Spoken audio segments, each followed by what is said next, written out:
All right, everybody, let's get started. With that, I call the meeting to order.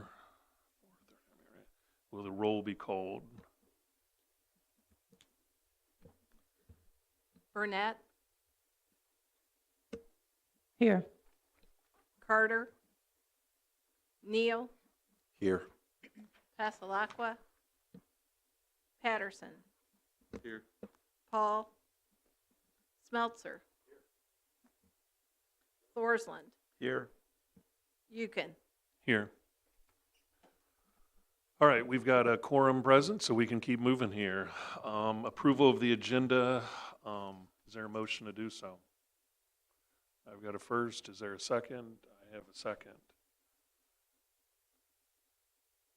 Mary, we've got to do a roll call on that, or? Okay. Any objections to that? Say aye. Any all in favor? Say yes. Yes. Okay, agenda's been approved.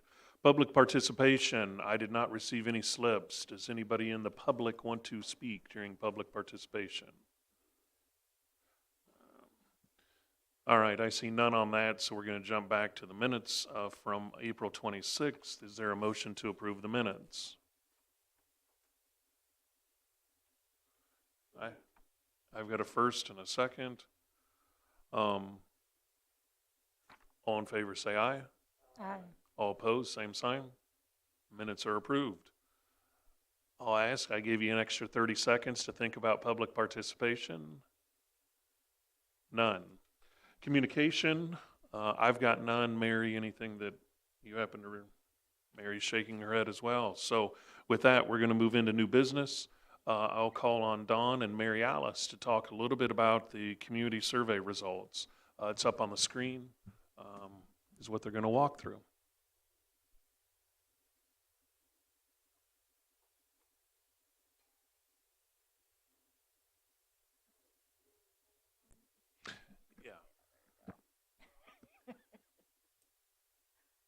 Good afternoon.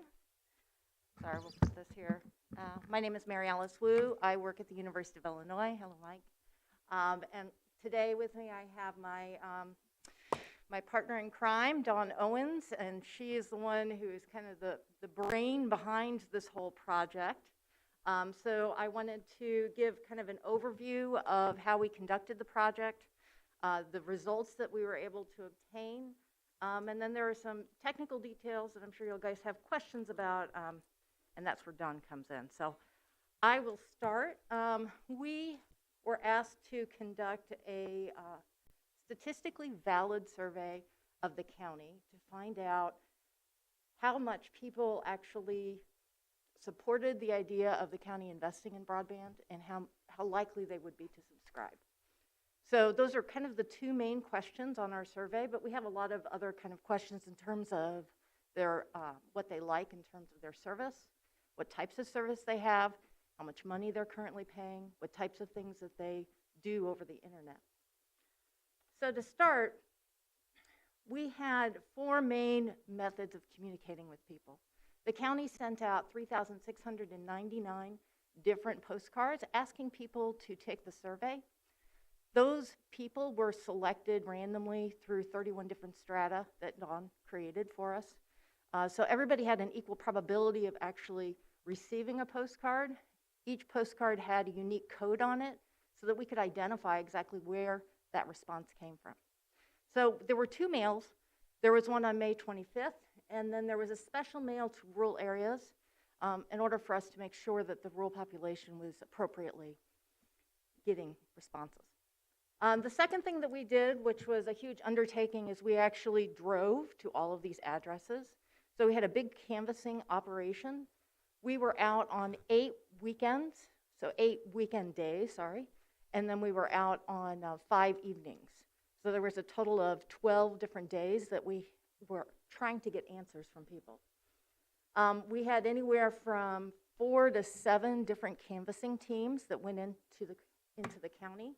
So we were able to actually contact 2,842 different households. If they weren't home, we left the postcard with their access code, and we did see an uptick in the number of online responses that we got based on that postcard. The second two items were text blasts that the Farm Bureau did for us to all their contacts in the county.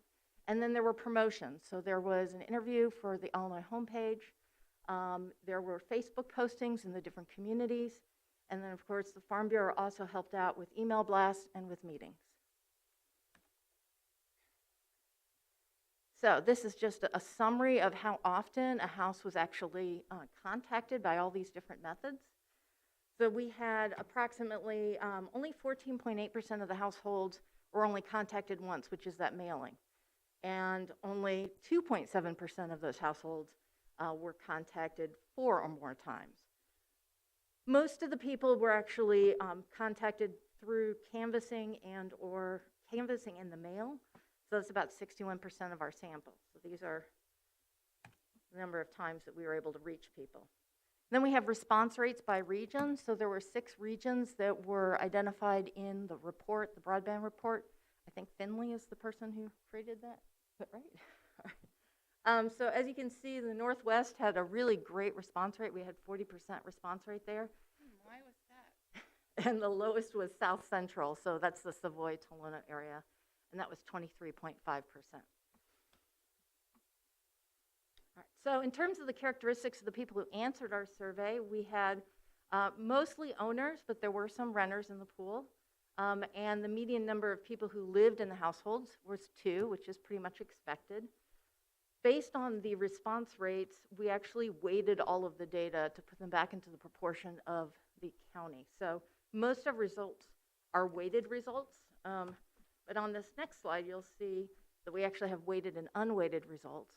So we have unincorporated areas, farms, and towns, and you'll see the difference here. So in the unincorporated areas, which are non-farms, there was a 10% response, 10% of the people came from unincorporated areas, but really we got 18.5% in the survey. So that's why we ended up having to weight all of our responses. So we had really good turnout in the farms, a little bit underrepresented in towns, and good turnout in the unincorporated area.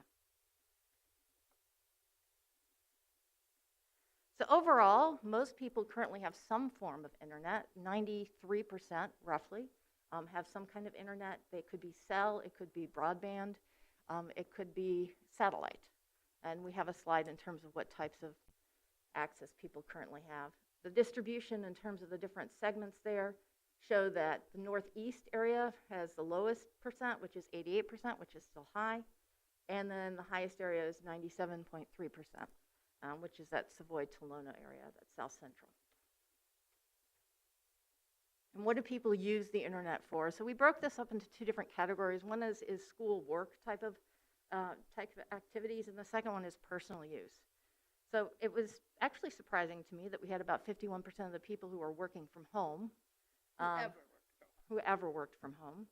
43% who attend school, and about 10% who operated a farm. In terms of personal use in the internet, we have a lot of people, unsurprisingly, who use it for email or social media, which is 93%. But we also had 62% of the people who are using it for healthcare, which are medical appointments, which was pretty high. Now, in terms of the 2 primary questions, whether or not people support the idea of high-speed internet being brought to their area, we have 73% of the people who strongly support that. And then how likely they're to subscribe there, we only have 33% who definitely would. But if you collapse those 2 categories in terms of probably and definitely, you've got over 64% of the people who would probably subscribe. We split this out by region so people could see the different support by region. So the region that had the highest amount of support was the East, which I believe the East was St. Joe, Ogden, Royal. And the lowest support, which is actually not that bad, was the Southwest at 70%. In terms of the willingness to subscribe by region, most people in the East who also support it, if you combine those 2, that they probably would or they definitely would subscribe to it, you've got about 70% of those people. They're pretty standard across the board, except for if you look at Northwest and Southwest. So Northwest, there's a bit more diversity in responses there, and the Southwest as well. Not as many people probably would. We had an open-ended question that asked them, why would you, or what would influence your decision to subscribe? Most people talked about the cost, reliability, speed, and price. Cost and price are basically the same thing. So this was, a lot of people talked about whether or not it was as good as they already have or better. These are the most popular ISPs throughout the entire county. So Mediacom has the biggest share throughout the whole county, and Volo has the smallest. We also listed out at the bottom what the most popular provider per region was. So while we have Comcast in 3 of the different regions, you have Mediacom in 2, and then Rise Broadband in the Southwest as the most frequent subscriber. Then we calculated a internet quality index. We asked people what their quality was on reliability of their service, the download speed that they had, the upload speed that they had, the customer service of their provider, and overall value of the money. So we constructed an index based on all of these. And so what you see here is most people, the vast majority of the people have decent quality. There is, of course, variation throughout. The little gray bars at the end are the error terms. So while the point estimate of 3.67 for the overall internet quality is a specific value, that value actually ranges between 2 numbers. So that's the true population. We also pulled out specifically the value that they receive, and as you can see, it's a variable throughout here. The people who had the highest value was South Central, and once again, if you remember, they're the people who had the lowest amount who would support it, so that makes some sense. We also conducted questions about how much they're currently paying for internet, what they think is affordable price for high-speed internet, and what the average price that the highest average price that they would be willing to pay for internet. So these are between 73 is what they're currently paying, 56 is what they think is affordable, and 84 is about the highest amount. So these are decent ranges. We also had questions about easement, and so we asked them about easement below ground and above ground. So overall, about 80% of the people said they would probably allow an easement. We broke it down by farms as well to see what they would say about that. And so you'll see you have slightly more people who might or might not allow easement. A lot of people told us that it really would depend upon what they would be asked to do and how much their property would be destroyed, basically. But as you can see, when we asked them what their concerns were, the most common response for both underground and above ground was none. A lot of people said they didn't have any problem with it. The underground concerns were whether or not their yard was going to be torn up, whether or not something was going to be put back together if it was torn up. The above ground concerns, there weren't very many people who were concerned. Machinery would go under the wires. All right, so that's a real quick overview of all of our results. This is our team of people who were in the field. Everybody who's in white was in some way responsible for coordinating this. So we had 2 students that also helped us coordinate this. But we had a diverse pool of students who were out in the field with us. You did a really good job. We also generated region-specific data if that's needed. So those are the infograms, and I'll show you an example of one of those. Those are the links to the ones. And then if you have questions or comments. So maybe we should start with that, if that's okay, Brad. As Mary Alice and Don have commented, that was a brief overview. They did yeoman's work on this. Them and their team have been phenomenal. to work with and to talk with and trying their very best. And they did a lot of work to get to this point. And so their summary is very brief, but there was a lot of work to get to this point, and I can't compliment them enough for the work that they did in getting this thing pulled across the finish line. So thank you to the two of you. Questions or comments, again, on some of the data that you saw? Uh, MC? Even as brief as it was, very helpful and worthwhile information. Thank you for the work on this. Two questions.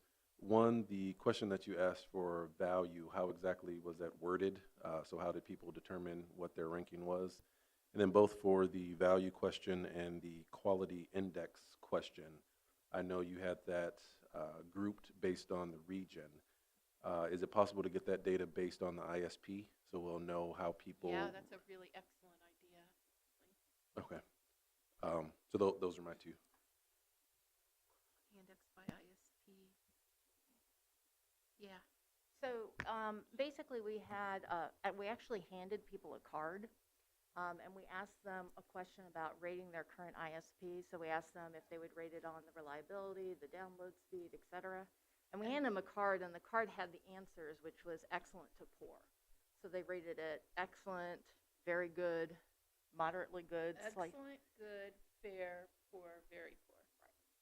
But wait, he wants to know what was the wording of the value question? Oh, And I don't remember exactly. I don't remember exactly. It's something like, please rate the value you get for the price you pay. And we're happy to share all the question We'll wording. share the questionnaire, and we'll have a more texty report coming to you, which will have an appendix with the actual question wording in it. Thank you much. Other questions, comments?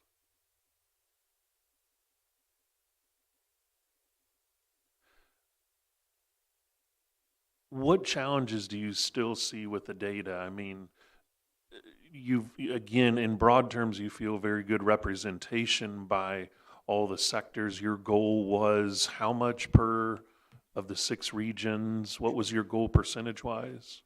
Well, the original plan was the regions are not equally, there aren't the same number of households in each region, right? So some regions are much smaller than others.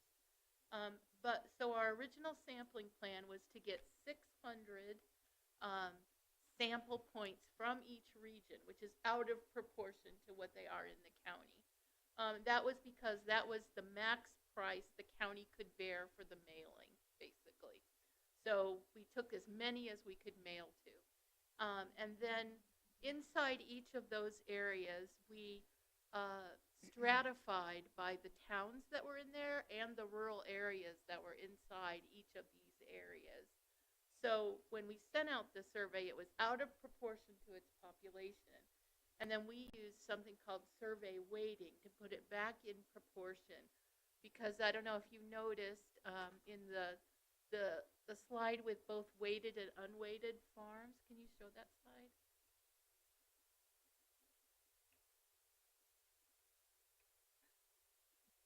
Because we did such a good job of getting at those rural and farm people, 20% of the people that answered the survey were on farms. That's freaking amazing. But in reality, only 10% of the households were on farms. So we had twice the number of farms answer as in proportion to their population. That's good because we know a lot about the farms, but we can't report their data as if they were just 20% of the population because they aren't. So one of our biggest issues was how to weight these back into proportion accurately. And I think it's mostly okay, but I'm a little worried about one area. It was on there, Mary Alice. Oh no, it's not in there. It's in one of the infograms. Anyway, one of the areas, I think it's the southeast, we only estimated 1% farms, which is totally ridiculous. And southeast, I think. Scroll down a little bit. No, that's not it. doesn't have a lot of farms. Maybe South Central, maybe South Central. Yeah, South Central. Yeah, so we estimated that there were 1% farms in the South Central area, which is Savoy and Tolono. Maybe that's right, because Savoy has really no farms in it, and it's a giant part of that area. But if you look a little bit down and you look at how many people use the internet for farming, go down a little more. It's 3.4% of the people in that area use the internet for farming. So I think we underestimated the farms in that area. That's a guess.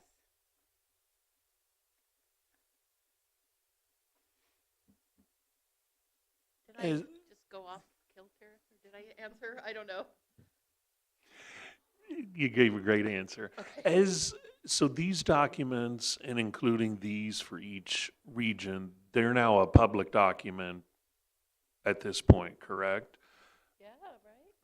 Yeah, our plan was actually, we created a link for people to take the survey, and that link is still out there. So what we were gonna do is we were gonna put the report so that people were interested, if they went to that, they wanted to take the survey, they could see the results of the survey. And we have links for all of the different regions as well, so those can be public. It belongs to the county, in my opinion, so whatever the county says is what we do. So the county has a website, and it actually has a broadband tab for this committee. So we will post them there as well. And these meeting minutes and things, we'll have it as an attachment for handout. One request or suggestion I may have, but I will totally leave it up to you. You explained it very well here during the meeting, but one of the things you may consider is explaining that a little bit better, the weighted and unweighted. The average person that looks at that, again, you explained it very well here, but if you're looking at it online, maybe like, hold it, what's, Cooking the books here. yeah, what happened here? The explanation is really simple, as you put it, but if you don't read or understand that, you may be like, huh, that's just odd. Maybe that's something, someplace you put together a sentence or two that explains what that is. But that's up to you. No, I think we That should may do be a that. suggestion, especially as it's on the county's website or linked to the web address that you guys created for the survey. Just an idea. I think it's a good Totally your idea. choice. Mr. Smeltzer.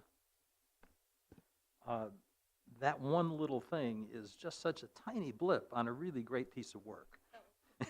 And at the end of the day, I don't think the county is going to make any decisions to say, well, we're going to do these 5 areas, but we're not going to do South Central because we think their numbers are bad. We want to do everybody. And Right. accumulatively, or that's making, altogether, aggregately, I'm making up words as I go. The data's there, and it makes the case that there is certainly interest. The fact that farm families and farmers responded at twice their numbers is great. Awesome. And, I mean, that shows enthusiasm and, you know, the fact that this is needed. Yeah. Or they're just better organized. But nonetheless, nice work, thank you. I actually have a question, and that is there anything here that is needed for grant writing that you don't see? Or maybe something not here that would be really helpful for the people who are writing grants for this? Do they need some other number that you don't see here that we could calculate? That would probably be a question for, maybe Tim knows the answer. He's the only one that's actually written grants for these, I think, or seen grants for these.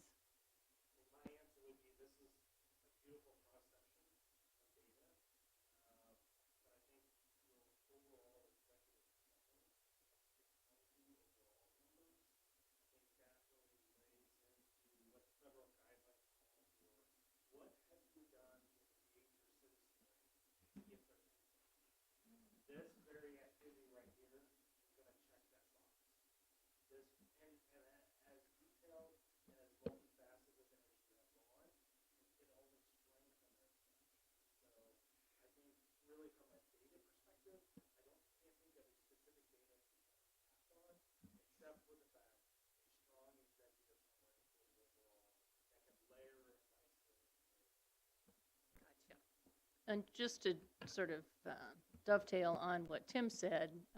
You guys are not allowed to go anywhere, so that when we are writing grants for this, you know, if there's a question that pops up and this data is all, you know, available, and you can, if you have to go in and tweak something, I And we hope would be that- happy to do that, like when you're writing grants, if you need some special number that Yeah. isn't there. But like Tim said, I think this is very comprehensive, and I can't imagine there's a grant question that this doesn't cover.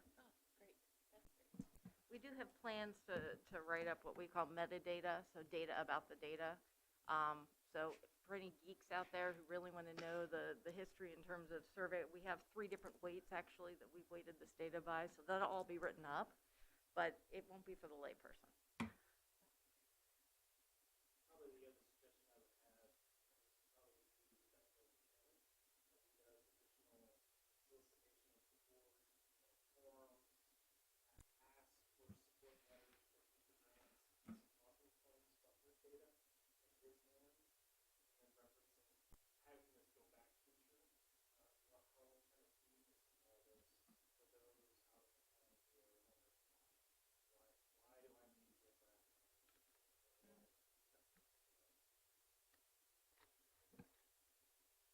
Brad?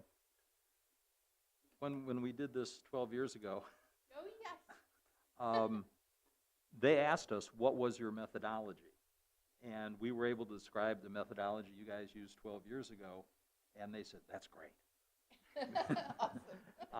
So as long as your methodology is available to the grant writers this time around, and it can be explained in a couple of paragraphs, and I'm sure it can, we're done. Okay, good, Great. excellent.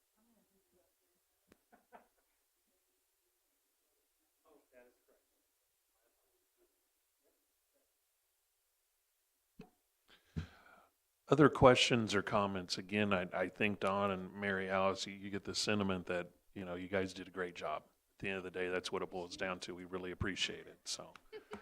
Other comments, questions? Again, there is some things to digest. This will be, I'm sure, up on the county's website soon, and there may be a few tweaks. We suggested maybe one. That's up to you again. But we'll have access to this, and I'm sure Mary can share this once she receives it, can not only post it, but share it with us as a committee to kind of have at our fingertips as well, so. Mike? If you're really worried about that one little section of data, the GIS data that we got from Finley, I believe, lists the number of farms in each one of these sectors. Oh, awesome, we need to compare that. Where is that data? We can get you that data. Oh, okay, awesome, that's great. So you could apply their numbers and See how often it is. You bet. All right. Well, our contact information is at the end, but of course, both Brad and Darlene and Mike have our contact information. So if you have any other questions or ideas, please send them our way.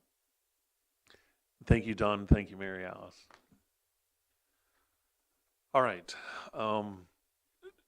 Absolutely phenomenal information there. Some great detail, and I really like the breakout from the general, being able to break that out by section or break it into per tab there. So with that, we're going to keep moving here.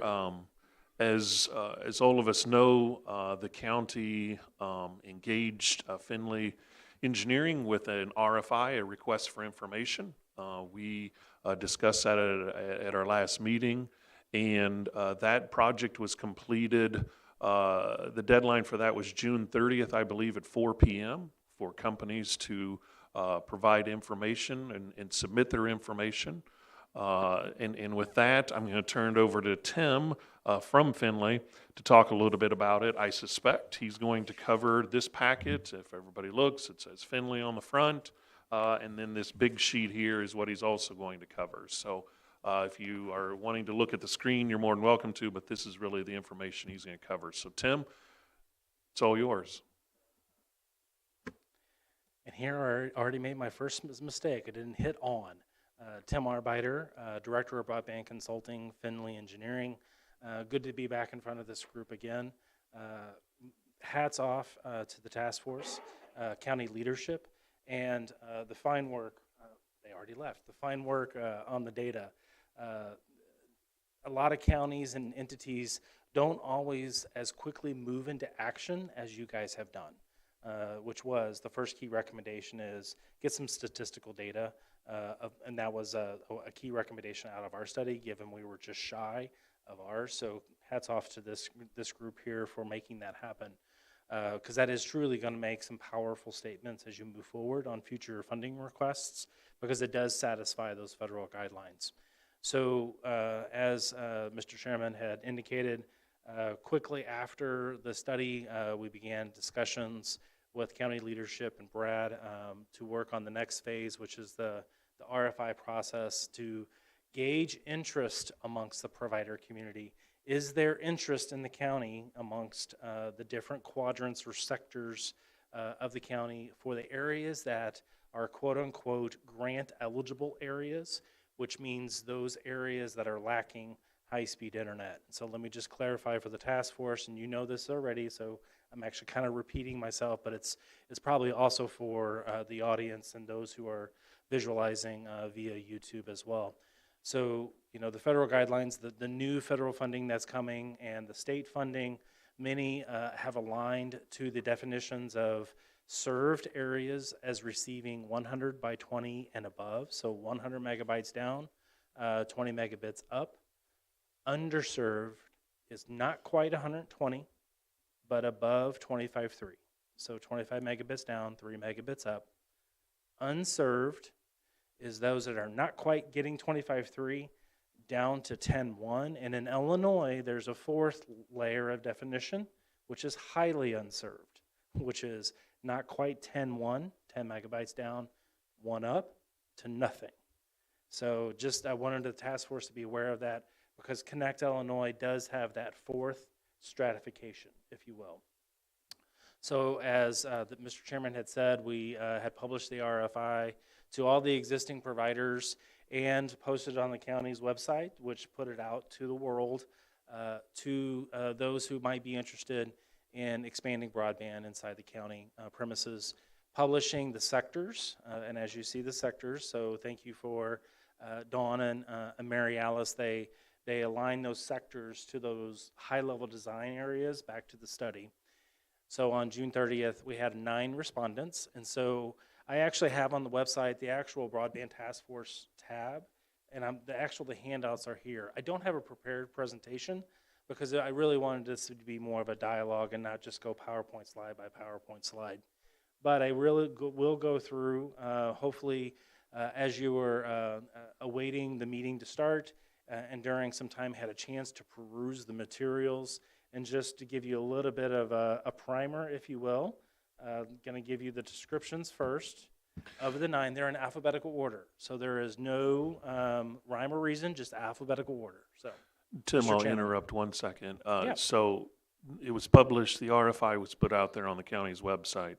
You also directly sent the RFI Correct. to how many companies? As many companies as I can get my hands on, and even conferred with the state broadband office to see if there are other companies. And so, yeah, we blanketed all providers that were in known expansion mode. So, Okay. Just to clarify, it was not just relying on people to go to the county's website. It was directly No. emailed to a number of That's folks. correct. That's correct.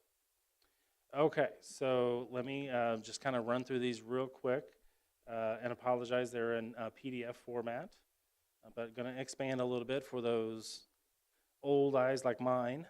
You know, our first respondent was AT&T. I don't think I have to describe AT&T. We all know who they are, plus you have a description in front of you. Bluebird Network, which is a primarily a middle mile provider. They do hook up enterprise clients. We had a response from CCG Fiber / Pavlov Media. Comcast also responded.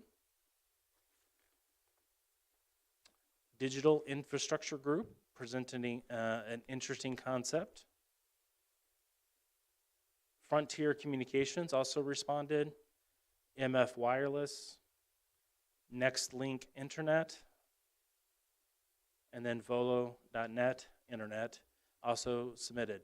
So the descriptions you have in front of you are fairly generic descriptions. omitting any kind of technical or proprietary information on behalf of the company. Some of our respondents were more verbose, some were a little bit more targeted in their text, but some of the information that was provided was deemed confidential. And in my previous line of work of being a state director, it was routine that we would have to redact information that is proprietary or technical in nature that alludes to the business's business model, which again, it can be a little bit tricky, but everything that you can see in front of you is very general in nature. So the question number one is, do you have interest in your county to expand broadband? And the answer is yes. It is one thing that you do wonder with RFIs, are you going to get responses? And you did. In addition, we asked the respondents to kind of look at the 6 sectors and give us a little bit of a breakdown of which areas of interest are more interesting to you than others, and not saying in any way, shape, or fashion that one is over another, but when you're trying to assess which providers to assist down the road, you need to ask the question, where's your interest? And that's really what it is, and so that's going to go to the second attachment, which is the ranking breakdown, and that's in your packet. That's a little easier to read than what we're going to get to, which is the rubric itself. So the rubric, this is the one-pager with 2 tables, top and bottom. On the very top are probably the providers who took our instructions in a literal sense, which was they literally ranked the sectors that they're most interested in. Some ranked 1, 2, 3 and stopped. Some ranked 1 through 6. But in every occasion, with every process, you have some unique children who do their own thing, which is okay. We just needed a way to articulate that to you. So the table at the top are the number of respondents that really did the ranking of 1 through 6. In the center there are the descriptions of the providers who said, we didn't do rankings, but we're interested in all. Or I select all of the sectors as a ranking number 1. Or in one case, we had a provider who said, there's 2 sectors of the county that I ranked number 1, 2 sectors of the county I ranked number 2, and 2 sections of the county I ranked number 3. So we found, and we talked as a team with leadership, and I appreciate the counsel of your chairman as well as Mary Ellen and Darlene. They asked the question, can we provide a little bit more of a cleaner way of showing all the companies and all of the sectors and what they ranked it as? So the table on the bottom is everybody. Yes, sir. There are some typo issues and then one admission in the table on the bottom that was confusing me, and I think I finally got through it. DIG doesn't show up anywhere, and yet they probably should show up for all the sectors. I'm sorry, repeat that one more time. DIG, I don't know, a digital infrastructure group? Yes, they didn't, yes, you're correct. So I need to update that, sir. Yes, you're right. And in the northeast quadrant, Volo is down as having them both number 1 and number 2, which doesn't seem likely. And okay. Next Link indicated they wanted to do everybody, but they don't show up as a number 1 in that sector either. So I'll get those correct. just sir. a couple of little, You bet. but it will throw people off. I will make that circle right now.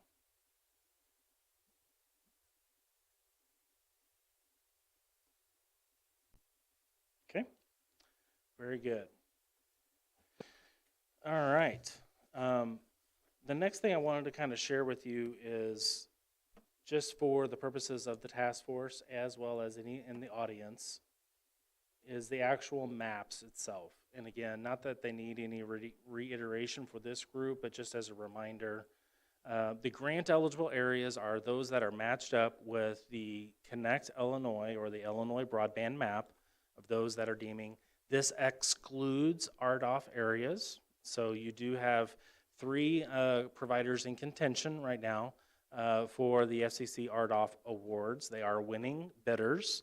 To date, as of 6/14, they have not been authorized yet. So Those areas have been removed because if they are authorized, those entities will be kind of dubbed those responsible to getting high-speed internet. Now, if that changes, their status changes, whether they are deemed not likely to do that or in default, those areas would come back into eligibility, if you will. So just as a matter of fact, and what we did on the second page of the maps is we zoomed in on Champaign, Urbana, just because there was just some detailed areas that we needed to get available to the providers, but then to show the RDOF areas. And for those providers who requested, we made these shape files available to them so they could run their analysis as well. So, Tim, so just to be clear, to state it one more time, on page 1 of 2 of those maps, the pink area, I call it pink, area in each of the sectors is what's eligible for grant funding. And that is that grant funding. When we say grant funding, you mean Connect Illinois, that's correct. not necessarily the county, but you're referencing it as Connect Illinois' grant funding area. The wonderful thing about what's going on with the Connect Illinois maps is that their definitions line up with the federal guidelines. So any of the federal funding that's being utilized matches up nicely. And so for those areas that they're deeming grant eligible by the Illinois Broadband Office would be those same areas that are eligible for funding, federal funding from localities, counties, whatnot. So Right. And again, one last point on that. This also excludes, when you flip to page 2 and look at that green, the green map, you can see those areas, the green areas are in the cream color, I guess you would say, correct? So again, yeah. Okay, just wanting to make sure we cover that or everybody's on the same page. I know you said it, but I wanted to clarify one more time. Yep. Of what the map represents. because there's actually, if you're looking at the maps in front of you right now, there's green, there's magenta, and there's blue areas. I will say as a step in the process of production of this map, there were some census blocks that were defaulted from RDOF, and there were only a handful, but we added those back into the grant eligible areas because the FCC had already made its determination. And so because of those defaulted census blocks, they were added to the map. So same exercise would happen if we would find out about one of these three, either they're moving forward or they're not. It would, either not change the map or bring those areas back into consideration.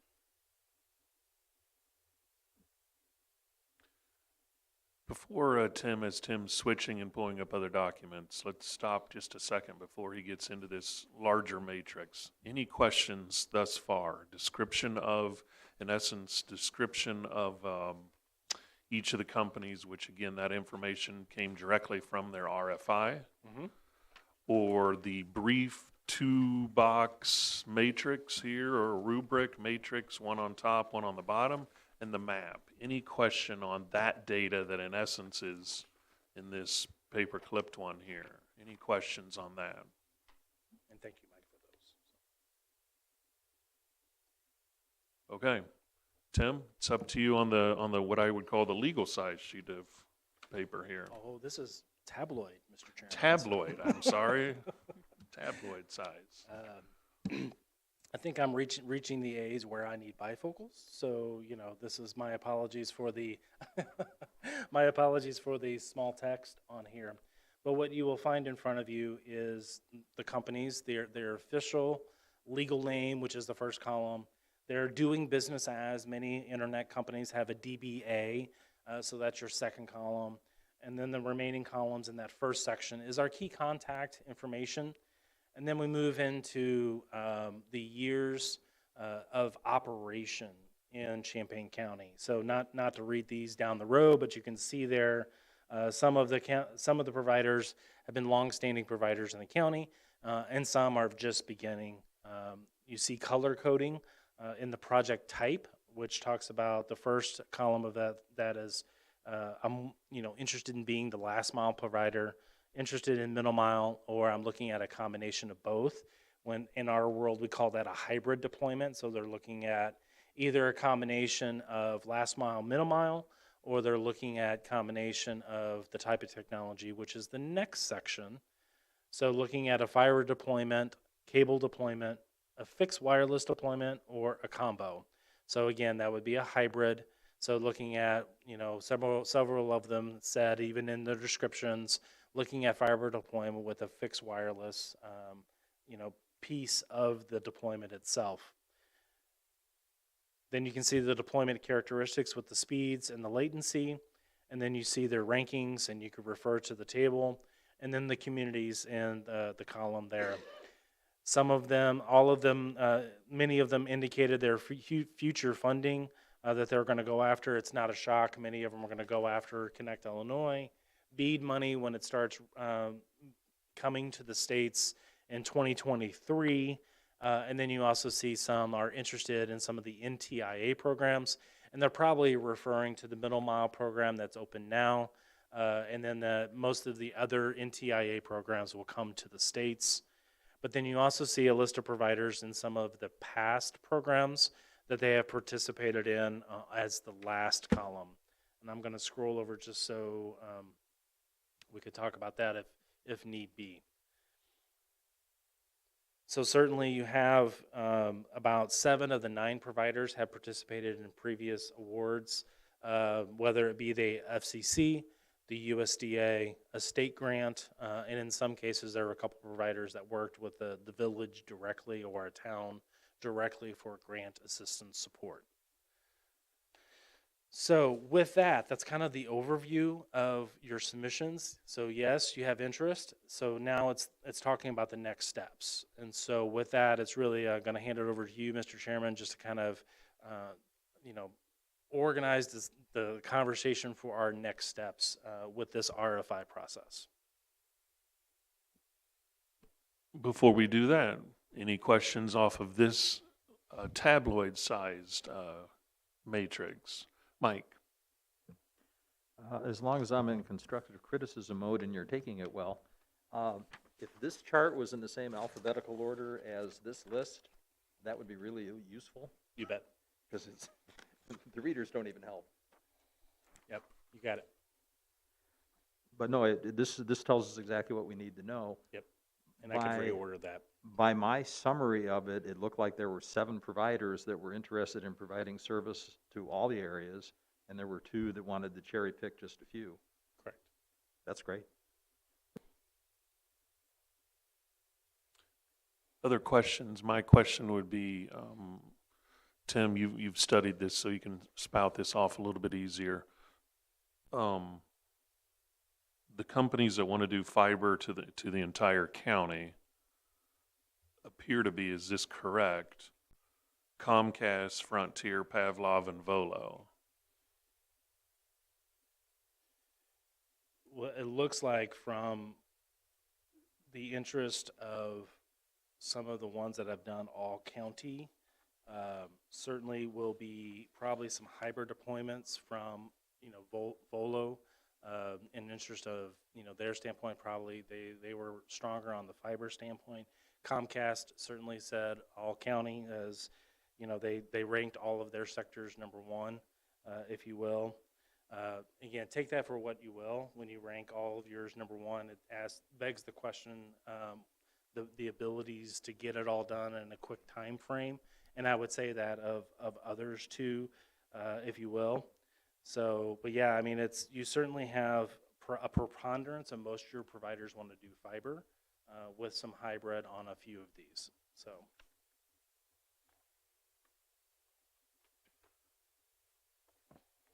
Brad, I think it was a higher number than just a couple.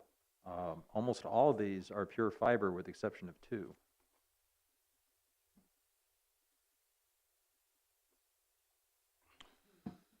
There were only 2 combos for the technology type. I'm sorry, I'm going through this as well. So the catch of that, though, is like AT&T Illinois does not want to do the entire county. They only have 3 sectors that they want to do. Oh, right, yes. So that's not the entire county. No, the 2 partials were AT&T and Bluebird. But in terms of the technology they were going to use, it's a different split. But of the 9 companies, 7 were just going to do fiber only, and 2 had proposed fiber and wireless.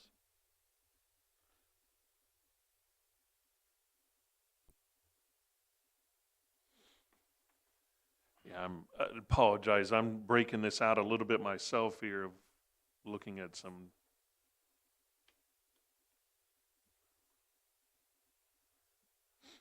Other questions or comments on this? Eric? Well, if I may, I agree with Mike. If everything was ordered in the same order, I think that would be helpful. We didn't, most of us didn't get this until we walked in the room. So, I would like a little more time to look at it. I came early as I could. I got the email while I was working, so I couldn't look at it till we got here. But, following what Chairman Brad is saying, so that we can do the apples to apples, kind of look who's interested in the full area of the county as much as possible. And when we say that, we don't mean the RDOF, right? Right. We're excluding the RDOF for now unless they come back in. That's correct. And who's interested in fiber, because I think that's what we're interested in. Yep. In the end. And then you can look at things like speed and their priority areas. And these priority areas, if they said they were interested in the whole county and then they listed priority areas, does that mean they want to go there first? Or is there any interpretation that I'm supposed to think? Not really interpretations. The RFI just asked them to express their interest, and for many of them, they did, the 1 through 6 component, and some just only chose a few. So, okay. But that's the beauty of 2 meetings. That's the nice thing of what you have done for what's Mr. Chairman, because you can take this and digest it and take your time. That's the nice thing about this. But it is, one of the things that we need to determine next steps. But yes, I can certainly reorder, get these edits made, and then do a little bit more analysis on the actual fiber versus fixed wireless hybrid combos. So, MC?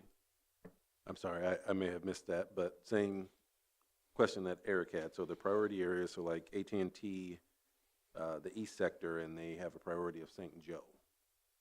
So they would do the entire sector, but would just do St. Joe first, or are they saying? yeah, and that's the additional layer that we would also assess as well too, because they also broke down the sectors by percentages too. So AT&T certainly ranked their areas, and so, but partly one of the things that is not in front of you is the percentages, because that really gets into the business model and what they're doing on the number of locations.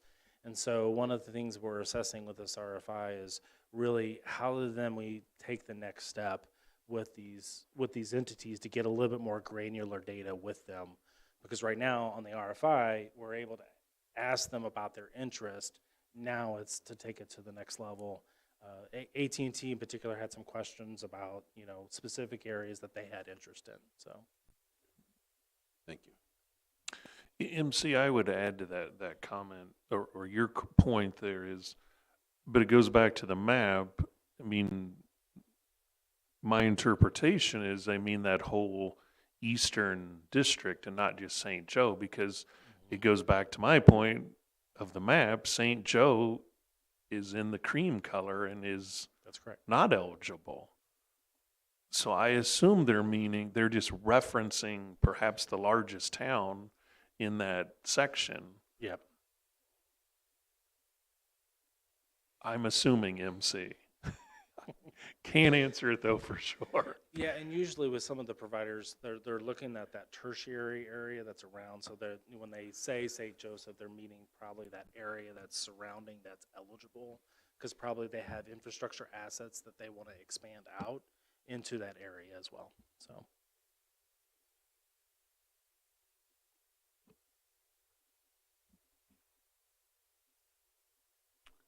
Again, there is, as Eric said, and all of us, there is a lot to digest. There's no question about it. But it's some great information for us. What other questions on that? conversation. Mike? Sooner or later, we're going to make a recommendation to the county board. I'd kind of like to hear your thoughts on, do we put out an RFP at some point and say, all right, we found that there's at least 7 firms that are interested in doing the whole county. Let's see your best and final offer for doing the whole county. And not even entertain any partial solutions. I mean, you could take AT&T's proposal and Bluebird's proposal and kind of cobble together a map, but there's still a couple of sectors that neither one of them wanted. So if there's 9 firms that are willing to do it all on their own, do we really want to bother with some sort of partnership between 2 different companies that may or may not get along? Well, I mean, typically, you know, if there's a provider willing to do the whole county, certainly I think on the next step, what's finding out what are you estimating, company, and let's not be specific, but what are you estimating the total bill to be, knowing that there's only so much support that the county's willing to provide. And you do this probably with a number of the other ones that have indicated countywide.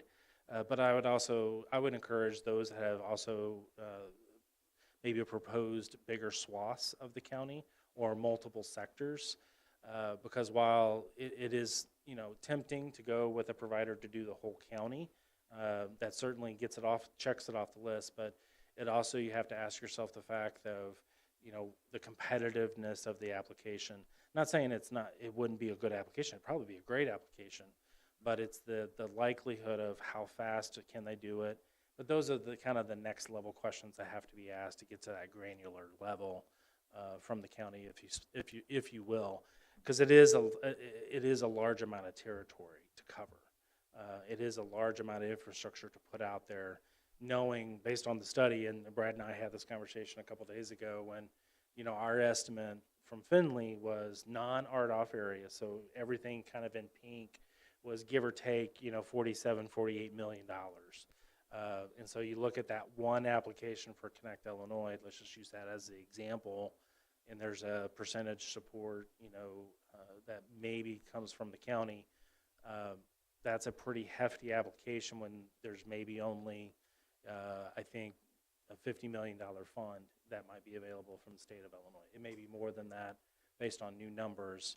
But the timing is still nice because with Connect Illinois being paused, it'll be the fall before it reopens, and they may beat that timeline, hopefully. But Connect Illinois has a 90-day rotation cycle. So I think on a number of these providers that have interest, taking the next step in conversations with them, whether that be, you know, interviews or whether that be, you know, talking with county leadership about their interest, and then also, you know, whether you explore that next process on the full-blown RFP. So, Well, strategically, and this is there's a list of questions here that we need to resolve. Would we be best served by essentially picking a winner from this thing and partnering with them and having a joint application that goes off to the state and the federal governments or whoever and saying, these are our chosen partners, this is our proposal, the county's providing X amount, the partner's providing X amount, and we want X amount from the federal government? Or do we want to just endorse 7 different proposals and hope one of them wins? I think you can do.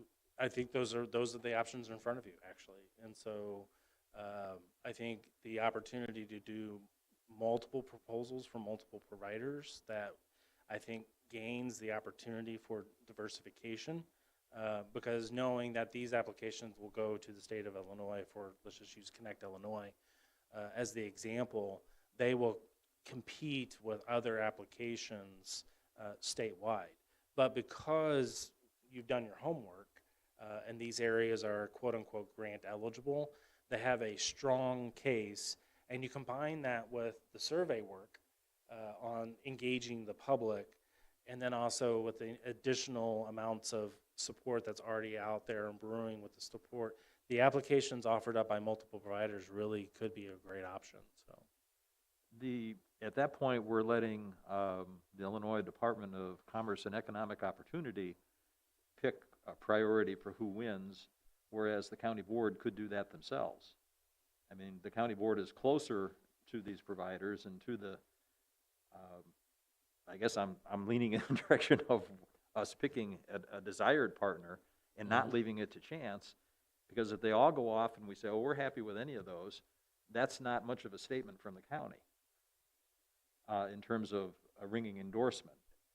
Sure. And we can't pledge $5 million to 6 different providers because we don't have $30 million. Correct. Yes, absolutely. But also, they wouldn't do that because there's overlap and they don't do that sort of Yeah. thing. But if it's going to get boiled down to one provider to do the entire county, and if that's the direction the board wants to go, do we prefer the people in Springfield to do that, or do we prefer to do that here? Well, I think that's certainly a question in front of the group is you have 9 opportunities, and then which ones would you want to advance the conversation with? So.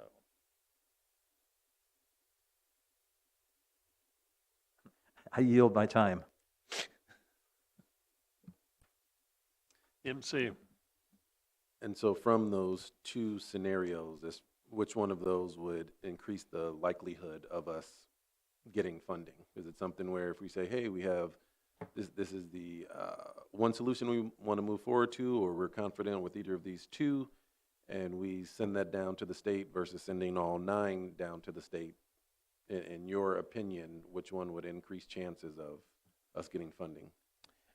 I don't know if I can answer that in particular because I don't know all the dynamics of what's going to be in the round 3 component. But I would say those proposals that have county support, and whether that's support through a monetary match, will definitely strengthen the proposal. And if that's a proposal from one or multiple providers within a county, I still think it carries the same message for each application because the state asks for the project area.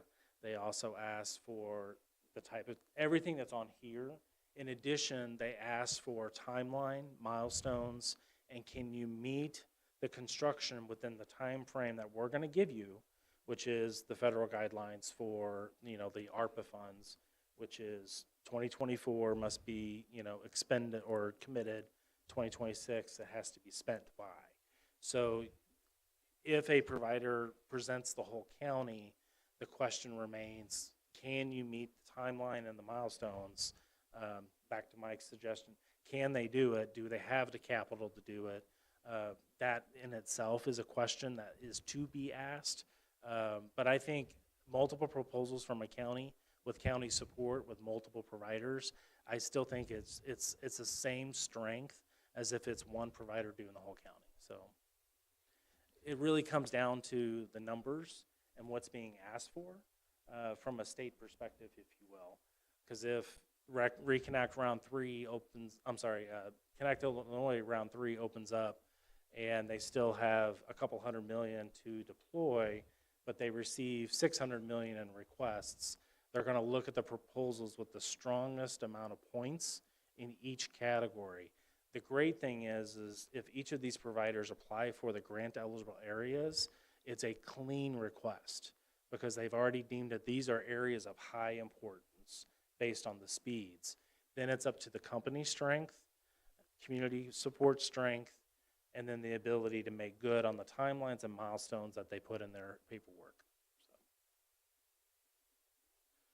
Quick follow-up. And so, in your eyes, I guess what would be your recommendation as we're trying to get answers to these questions, such as the providers' milestones, timelines, if there's other things, if we want to know what they're estimating the monthly cost would be when they do deploy, things of that nature, would it be best to do that at this point with interviews directly with the providers? Should we do another RFI, RFP? What?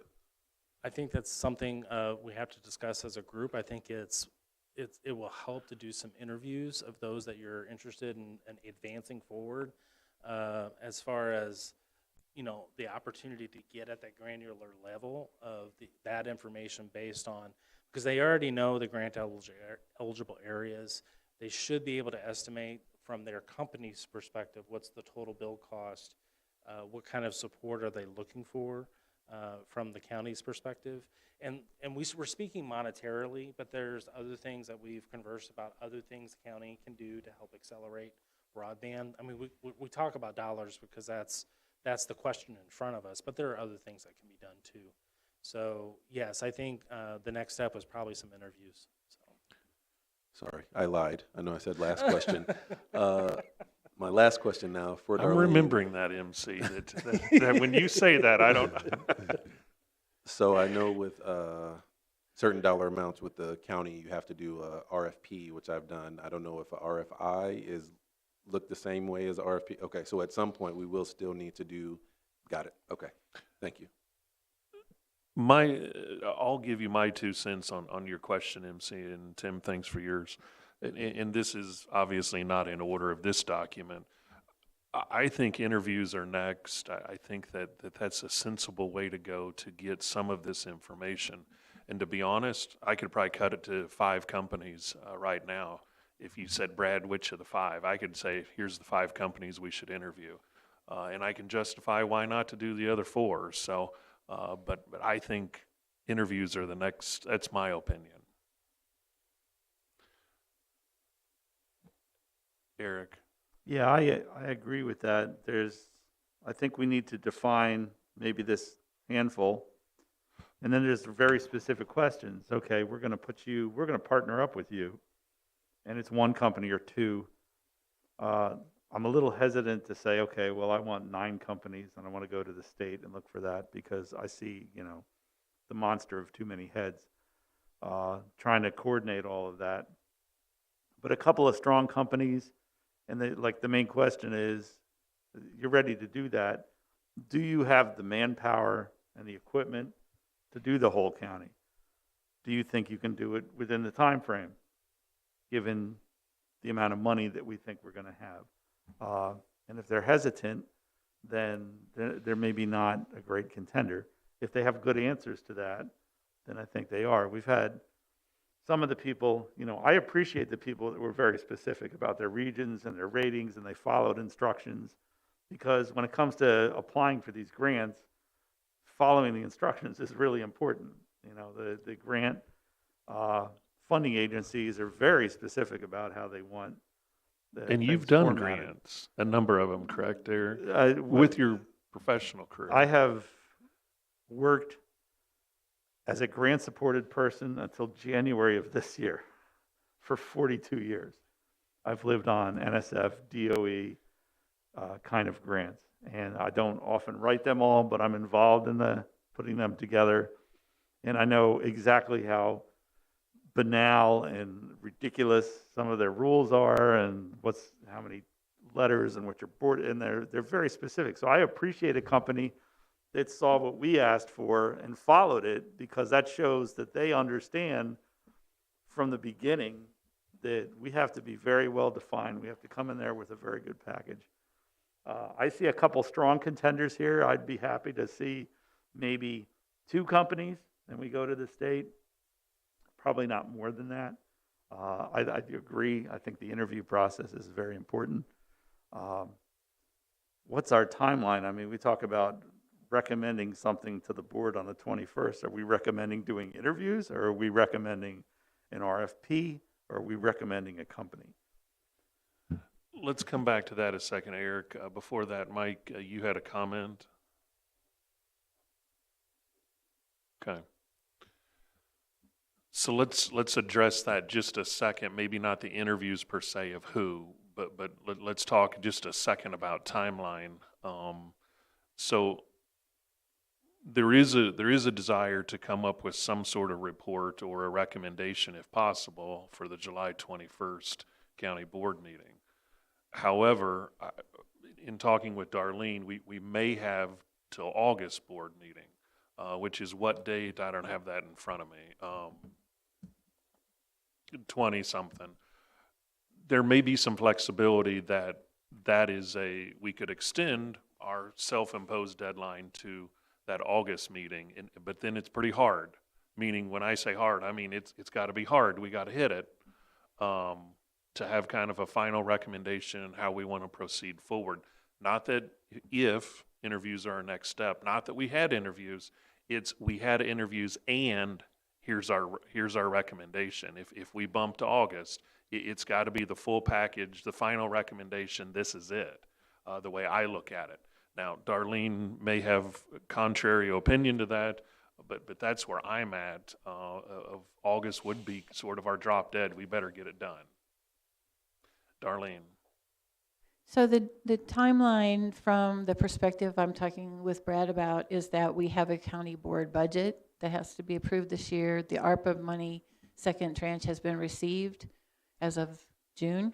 So the board had indicated they want to start figuring out how to spend that.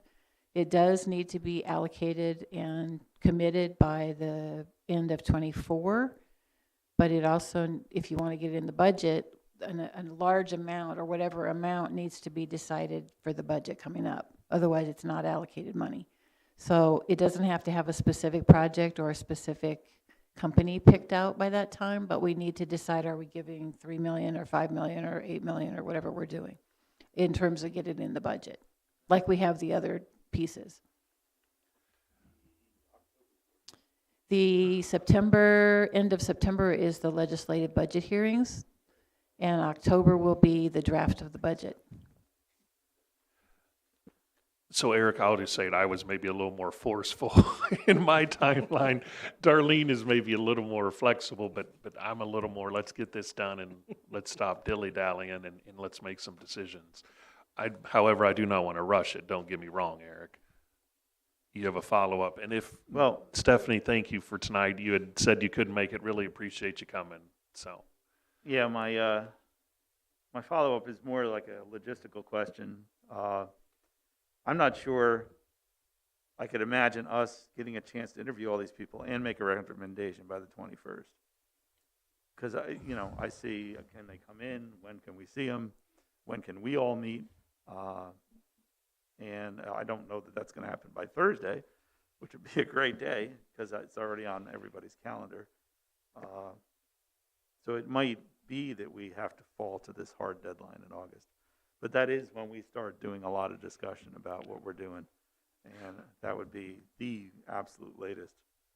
So who's going to reach out to set up these interviews? And do you want to pick who we're going to interview here? yeah, Eric, I agree with you. If we do interviews, if indeed that's the direction we go, which we'll make a decision here, I think we can do that tonight, at least on that. I do not believe we'll hit the July 21st deadline of getting that accomplished. If I had to guess, and I visited a little bit with Tim over the last week or so here, my guess is you would be able to reach out to those individuals. I would guess that Finley, since they have been the contact through this process of the RFI, would be the one that would engage them in trying to set up the interviews. And then it would probably, again, not be this week. You're probably realistically looking at probably that last week, full week in July, probably. And then, the task force meeting, that first full week sort of in August to try to determine then the feedback from those, et cetera. That's a guess. That's not written in stone. That's maybe an outline for a time frame, Eric. I'm just tossing that out there. Mike? I am always interested in keeping us from going to jail. Darlene, where do we stand legally in terms of procurement with this interview process? And could the interview process be by a teleconference, or because it involves a subcommittee of the board, does it have to be an in-person interview? The county, if you're asking for information only, that's not part of a procurement process. So we can do an informational session. If we start narrowing down and choosing companies, eventually with the intention of providing funds for somebody, then at some point we do reach the procurement stage, I think. And we're not actually purchasing anything. What we're doing is selecting a partner that we will support. If it's done by the county committee, yes, it does have to be public, and right now in an in-person meeting. Yeah. So if this group recommended to the board that we ultimately partner with 2 firms to do the entire county, and send those off to Springfield and let Springfield pick a winner, hopefully, the process of selecting those 2 would have to go through a procurement process? No, we're not giving money to anyone.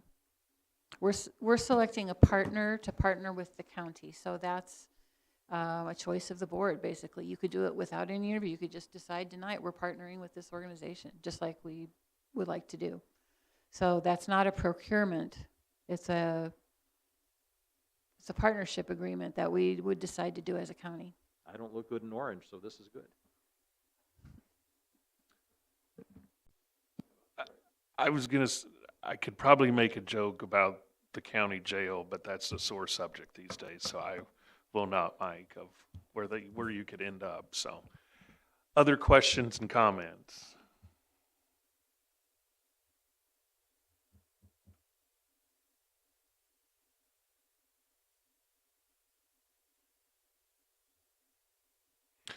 Then I'll toss out my thought. As I said earlier, I think that we should schedule interviews, and I think I can narrow my 5 companies down to interview to the following: Comcast, Frontier, Pavlov, and Volo.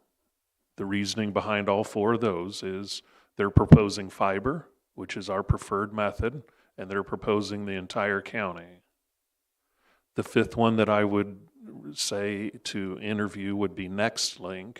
While they are a hybrid, they are proposing to cover the entire county. The reason I'm not including the other 4, MF Wireless does not meet the speed test, at least initially what they laid out. They're at 120, even though they're hybrid and covering the full county. AT&T and Bluebird are fiber, but only part of the county. And unfortunately, we do know that what's their official title? Dig, we'll roll with Dig, told us they were going to do fiber, but to Eric's point, did not actually complete what their priorities areas were. And so one could argue that you did not complete the application and follow the directions. That's my thought process on the 5 to interview. Did you look at my page? No, I can't. Your helmet's setting in the way. I can't see. I can't cheat. Yeah, I had crossed off who I was not happy with, and then I was thinking I was going to rank the others. But you excluded the same 4 that I excluded for very much the same reasons. In my short little time, I had to digest all this. And I agree. Those other 5, I think, I have a high degree of interest with them. I'm hard-pressed at the moment without more information or time to, pick a top 2 out of there. But I'm definitely interested in hearing more from those 5 that you listed. Mike? I would second or third Eric's comments. Those are the right 5 as far as I'm concerned. And if for no other reason, MF Wireless and Digital Infrastructure, DIG, they've only been in business for 2 years. And I'm sorry, but that doesn't make me feel real warm and fuzzy about their ability to pull this off. This is a big project. Yeah, and I agree with that comment, Mike, but I certainly don't want to just discount. I respect what you're saying, but yet I don't want to discount a company and giving them a start. But it is a big bite. There's no question about it. There are plenty of small-sized projects out there for a new company to take on and grow into one that could do all of Champaign County. Absolutely. And I would definitely want to keep NextLink on there because they're the RDOF winner, and they've already shown a corporate commitment to Champaign County to invest an awful lot of money here. And they're going to have a lot of network here, so there might be some very nice synergies in terms of what they can put on the table. They've got to build a lot of fiber just to do their RDOF obligations, assuming that all goes through. But, yeah. All right, guys, we've heard from this side of the room. That means all eyes turn to this side, which is Kyle and MC. What are you guys thinking? And I'm not saying thinking of the 5. What are your thoughts? What's our next steps? So sorry, you're asking about which companies we prefer or next? Let's start from the beginning. What is our next step? Do we need more information? Should we do interviews? Yeah, I think it would make sense to narrow it down Okay. and do interviews. I mean, I definitely would like to get moving so that this can get into the budget process, but I do think that because it's ARPA funds, it'll be a little easier to fit in because Okay. it's not like normal revenue. Yeah, and as far as the providers, I definitely agree with you guys. There's clear reasons why some of them, won't be perfect, and then there's several that, look like they could possibly be good partners. All right. MC. I will say that I will fourth the first 4 that you all mentioned. The 5th next link, I did not have them chosen, but I have no issue adding them to the list, so I'm fine including them as a 5th. Darlene, do you have any comments regarding, it seems like there is general consensus here to move forward with some interviews. And again, general consensus is with 5 companies. What are your thoughts of that approach? I think that sounds fine, and it would be a good next step. The question would be, do you want the whole committee to do the interviews, or do you want a smaller subcommittee of the committee? That's just the logistics of how you would set that up, and then that would determine how we do the interviews. Let's ponder that for 30 seconds here. Tim, as a consultant that has helped us get this far, let's start with the easy question. You've heard all of us talk about interviews as the next step in those 5. What are your thoughts as our consultant, in essence? Yeah, I think that's the absolute next step. The other thing you can do is not only get to the next level questions of, given that they've had some time to chew on Champaign County and to understand the dynamics, but then also, take them through an exercise of getting that next level of granular data from them to get at the nitty-gritty of the actual build amount, timeline, milestones, and can they make that happen in the time frame that the grant awards are going to make them do that. So, Tim, as a follow-up to that, if we go the interview process, is that part of your current agreement with the county? Yep. That would be included. Yep, it's part of the process. Including helping us, maybe you taking a first shot at questions that we would ask in such interviews. Absolutely. And then, again, that would be sent to the leadership and then routed, and then much like what we did with the RFI, just, hey, this is what it is. Anybody want to add to it? Strike something, whatever it may be. So. Okay. All right, so Darlene brought up, I'm sorry, go ahead, Eric. Well, just because I have a short attention span. What I'm hearing from Tim is that he's already set up sort of mentally to take this next step, that we're just kind of being drawn in by your magnetic ability to guide us from afar, which is great. I think that you probably have a good idea of sort of the base questions. What I think maybe would be helpful is we're tentatively scheduled for Thursday. Are we planning to meet on Thursday? If we were to see sort of your basic questions on Thursday, 5 really important questions we're going to ask the 5 companies.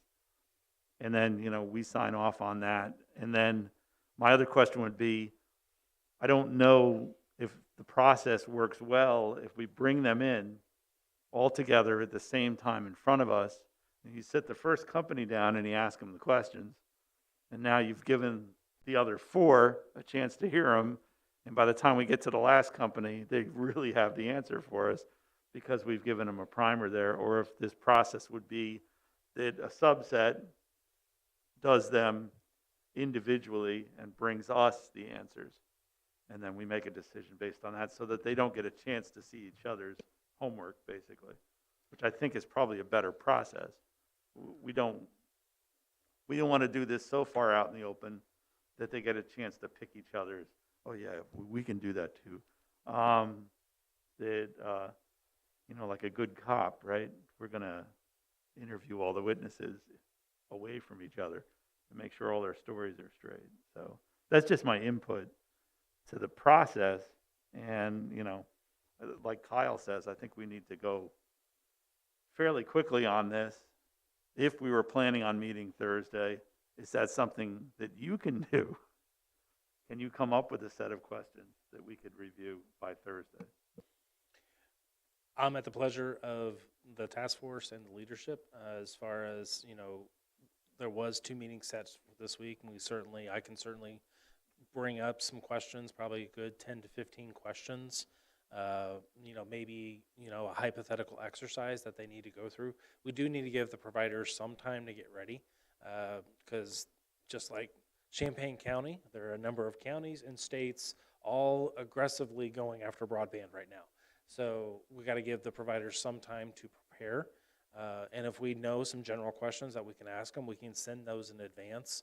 I think the opportunity for a subset group might allow for the group to move in a more nimble fashion, in a quicker fashion, and do individual interviews with the companies, because there might have some dynamic conversations on their specific investments that they've already had in the county, that they are making, and what they could do with grant assistance from the state with county support. And I'm thinking, and we haven't done this before this way, but I'm thinking that would be, it would be similar to a procurement process, because you would have a smaller group like you would with an interview group. You would have the ability to ask, the group could decide the questions as a whole, but you would have the ability to then invite that you've gotten your basic information. We let everybody do this part, and then we have the basic, we've invited these people back to do an interview. And then those interviews would be more confidential, because I think it'd be difficult for them to share a lot of this information in a public setting. So the smaller group would have more detailed information that was sometimes confidential and would not be available to the public to have the answers.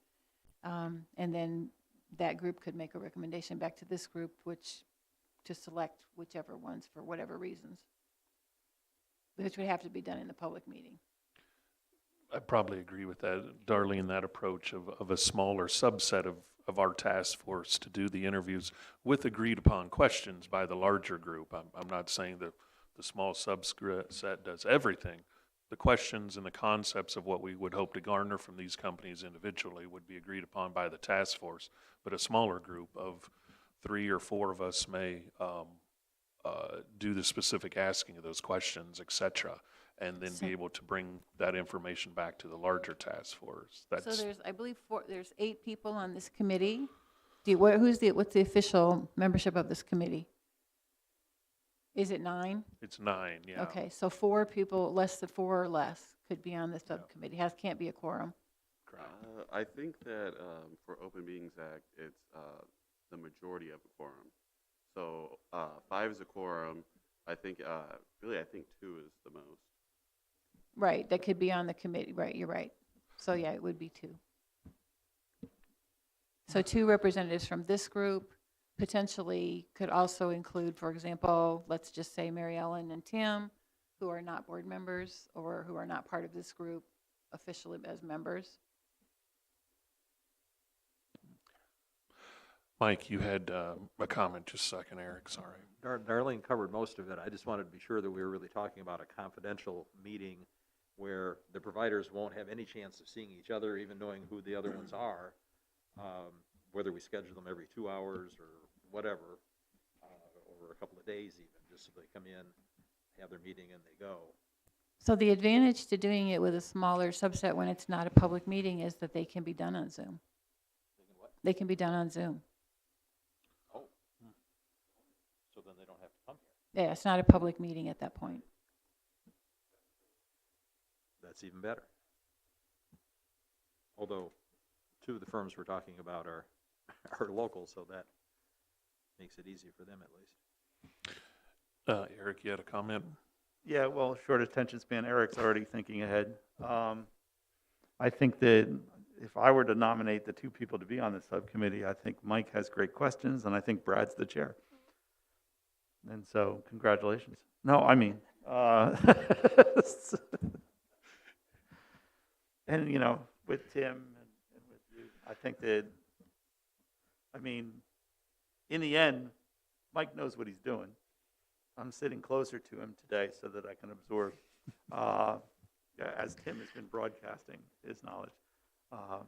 And I think, you know, as chair, you've done a lot of work on this. So I think you're aptly qualified. I'm not trying to get out of it. I'm just trying to think who would be the best people to present these questions. MC would be also, I think, if we could have three, I'd want MC on it because I think MC has got the technology expertise that, you know, like Mike. And because Tim can be there, Tim has really, you know, done this. So that's just my thoughts. That's just me thinking ahead. Kyle? Yeah, that, I mean, that was exactly what I was thinking if we had to pick two. So I just want to second that. I don't really have anything to add. Darlene's looking at me, but unless she speaks up, so is there, can we say there is consensus to, next step is to do interviews, to interview Comcast, Frontier, Pavlov, Volo, and Nextlink, with the two individuals from this committee being myself and Mike Smeltzer, in addition to Tim, and then Darlene or Mary Ellen. Is that how you would approach that, Darlene? How you would? Tim, are you the best person to do this, or would it be Sean? Are you the I best? didn't ask that question. That's- Just assumed it was Tim. Yeah. Sorry, I'm just saying, Sean. I'm not sure what the questions are going to be asked, so if it's more technical things, I didn't know if Sean would be the better. Could we just say somebody from Finley and somebody from the executive's office? And then we'll decide? Yeah, and more than likely it will be me, but, you know, Okay, yeah. if there was something that prevented me from being, but Sean would certainly be the good fallback, so. Okay, no, that's fine. I just didn't want to commit you if that was not the choice. Nope. Okay, that and then I works. think Mary Ellen will do it from our office. Is there general consensus on that, or would you like to have that as an official motion?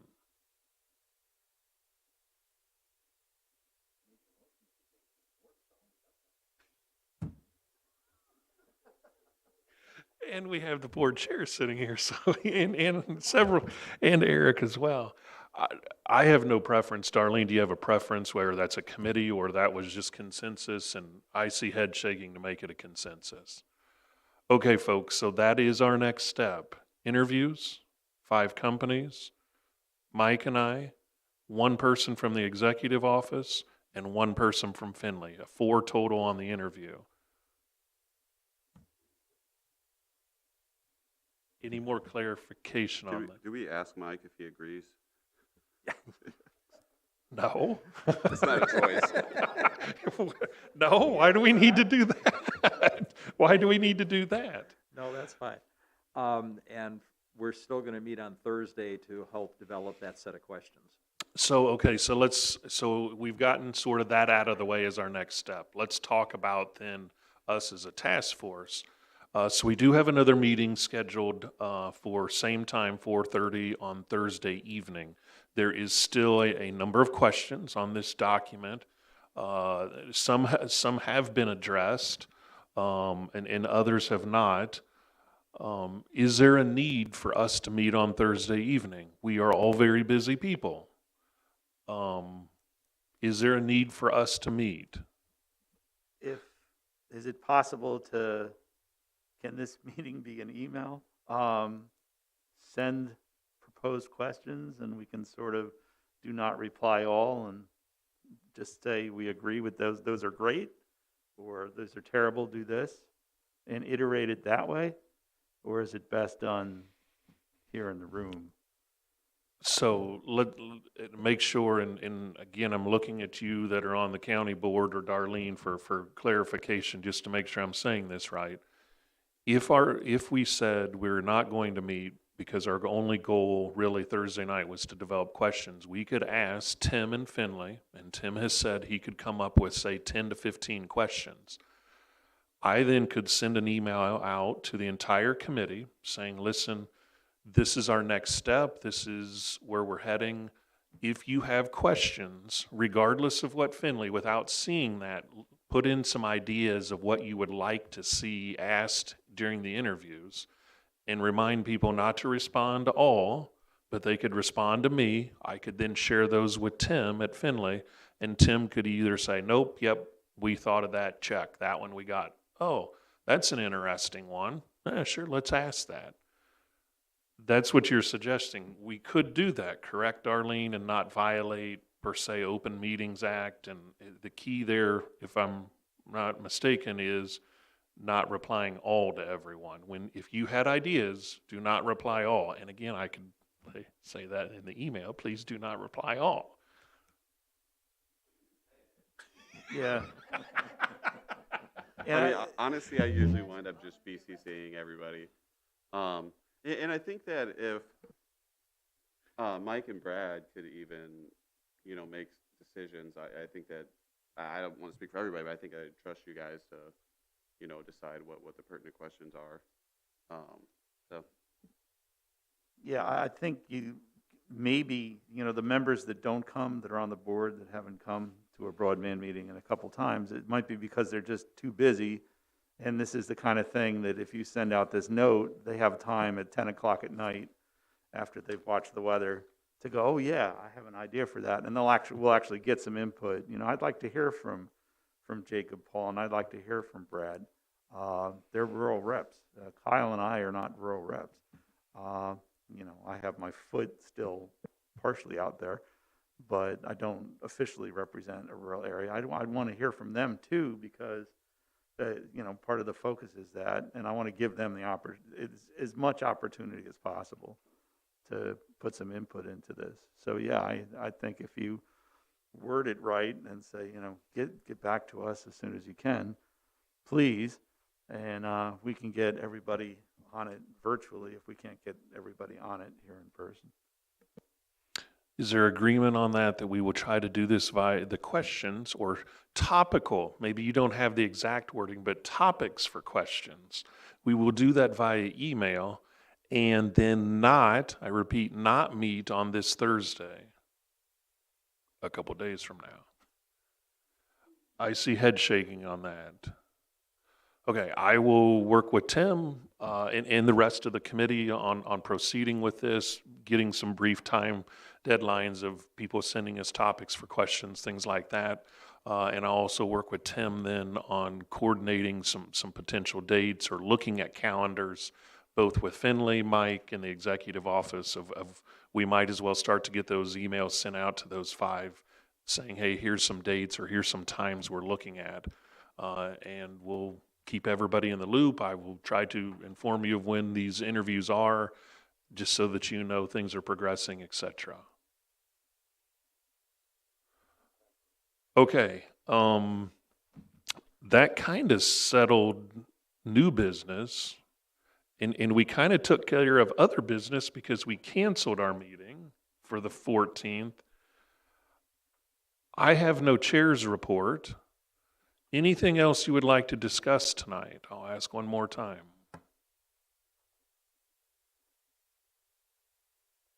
I see head shaking. Then I adjourn the meeting. Thank you, everybody, for great discussion, great input. Really appreciate your help tonight. Thank you.